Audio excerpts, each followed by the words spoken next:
नमस्कार साथियों, हिंदी स्टेनो ब्रोत वाले चैनल में आपका हार्दिक स्वागत है। आज की डिक्टेशन रामधारी गुप्ता खंड 2 से प्रतिलेखन संख्या 61 90 वर्ड पर मिनट की स्पीड से होगी। तो आइए शुरू करते हैं। डिक्टेशन शुरू होगी 5 सेकंड बाद। स्टार्ट। सभापति महोदय, इस समय जबकि हमें अपने नेताओं के अनुभव और बुद्धिमत्ता की आवश्यकता है, यह दुर्भाग्य की बात है कि अपने ज्येष्ठ राजनयिकों में से अत्यंत प्रमुख और लगन वाले एक राजनयिक को हमने खो दिया है। बड़े दुख के साथ मैंने यह सुना कि बड़े सवेरे कल श्री अयंगार की मृत्यु हो गई। अपने पूरे जीवन में उन्होंने अनेक उच्च पदों को दुर्लभ योग्यता से सुशोभित किया था।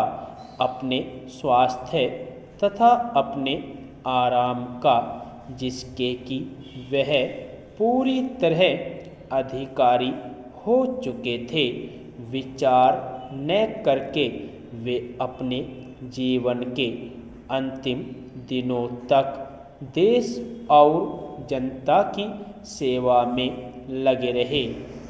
जब कोई भी कठिन समस्या हमारे सामने आती थी तो सरकार में उनके सहकारी उनकी परिपक्व बुद्धिमत्ता पर निर्भर करते थे।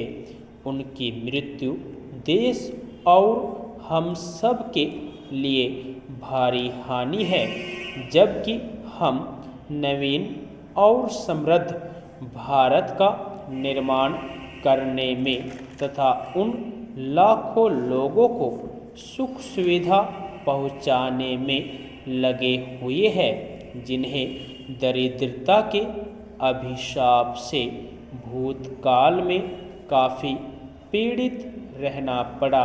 संसार की समस्याएं हमारे सामने बलात् आ खड़ी होती है और हम न तो उनसे बच सकते हैं और न अपने को उनसे अलग रख सकते हैं।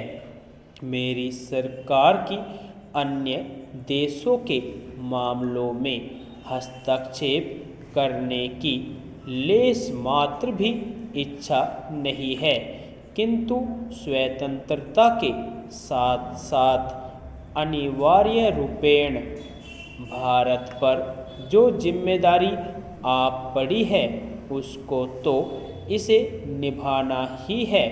जैसा कि सर्वविदित है, हमने संसार के सब देशों के प्रति मैत्री और शांति की नीति बरतने का प्रयास किया है।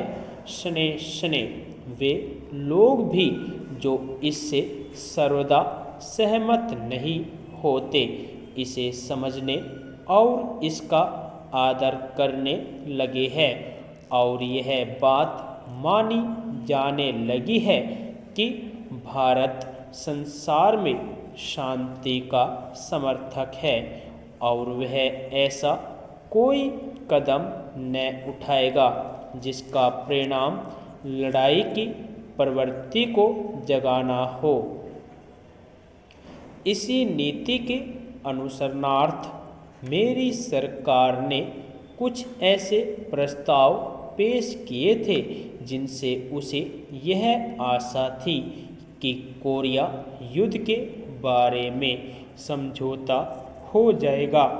इन प्रस्तावों को बहुत भारी समर्थन मिला, किंतु दुर्भाग्यवश उन महान देशों में से कुछ इन्हें स्वीकार न कर सके जिनका उससे निकटतम संबंध था।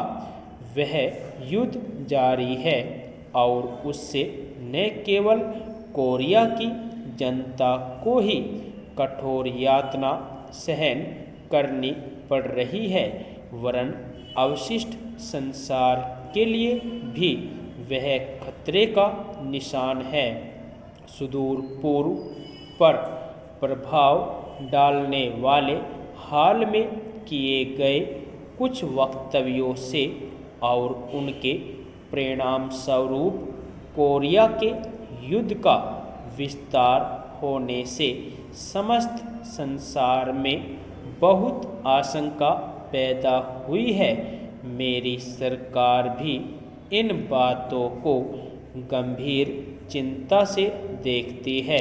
मुझे विश्वास है कि युद्ध का जो अपने साथ पहले ही भारी विपत्ति लाया है, विस्तार न होने दिया जाएगा तथा राष्ट्र और जातियों के हृदय को इन समस्याओं को शांतिपूर्ण रीति से सुलझाने की ओर मोड़ दिया जाएगा। यदि आपको डिक्टेशन अच्छी लगी हो तो हमारे चैनल को सब्सक्राइब करें तथा वीडियो को लाइक व शेयर भी करें। धन्यवाद।